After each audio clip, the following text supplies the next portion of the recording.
নিজের ইচ্ছের কথা কখনো কাউকে বলবেন না। হয়তো আপনি আশা করে বসে আছেন সেই ইচ্ছাটা অন্য কেউ পূরণ করে দেবে, কিন্তু না, আপনার ইচ্ছা পূরণ করার জন্য আপনি নিজেই যথেষ্ট, অন্য কারোর উপর নির্ভরশীল হবেন না। যখন দেখবেন সেই ইচ্ছেটা আপনার পূরণ হচ্ছে না, তখন আপনার আশা ভরসা ভেঙে টুকরো টুকরো হয়ে যাবে। সৌন্দর্য দিয়ে কখনো ভালোবাসা আটকানো যায় না। আজ আপনি যাকে ভালোবাসছেন সে হয়তো আপনাকে ভালোবাসছে, কিন্তু কাল আপনার থেকে বেটার কাউকে পেলে সে আপনার দিকে মুখ ঘুরে তাকাবে না। হ্যাঁ, এটাই বাস্তব। দুই দিনের এই পৃথিবীতে এত অহংকার, এত রমসা কিসের? সবাইকে তো এক জায়গাতেই যেতে হবে। জীবনে কোনো কিছু নিয়ে আফসোস করবেন না। জীবনে যা হয়ে গেছে সব কিছু মেনে নিয়ে আলহামদুলিল্লাহ বলে শুকর আদায় করবেন। দেখবেন এর থেকে ভালো কিছু আপনার জন্য অপেক্ষা করে আছে। তিনি তো উত্তম পরিকল্পনাকারী।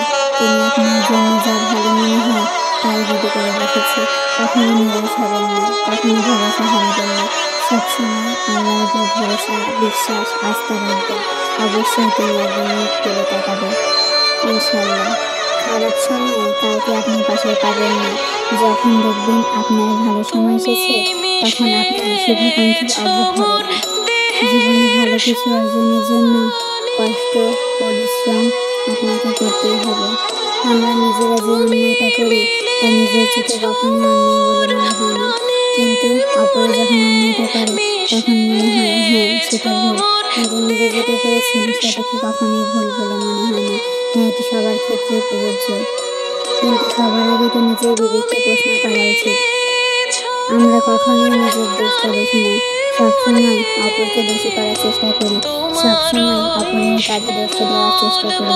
কিভাবে নিজেকে দোষমুক্ত, দায়মুক্ত রাখা যায়? জীবনের ছোট ছোট ধাক্কাগুলো থেকে শিক্ষা নিতে শিখুন। জীবনের ছোট ছোট ধাক্কাগুলো বারবার মনে করিয়ে দেয় আপনজনরা কতটা খারাপ হতে পারে।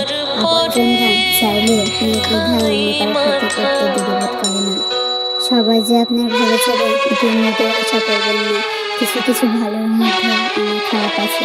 নিজের লোকরাই কিন্তু সবচেয়ে বড় ক্ষতি করে থাকে। বাস্তব জীবনটি বড়ই কঠিন। নিজের চোখের সামনে যা দেখি তা সত্যি নাও হতে পারে। চোখের আড়ালে অন্য কিছুই ঘটতে পারে। আপনার জন্য ষড়যন্ত্রই তৈরি হতে পারে। তাই সবসময় নিজের চোখকে, কানকে সতেজ এবং খোলা রাখবেন। এই অপরূপ সুন্দর সৃষ্টি জগতে কতই না মহিমা রয়েছে, কতই না সুন্দর জিনিস রয়েছে যা নিজের চোখকে সবকিছু দেখতে পারে না। অপরূপ সৃষ্টি, মাশাআল্লাহ। সবসময় শুকর আদায় করবেন। আসসালামু আলাইকুম।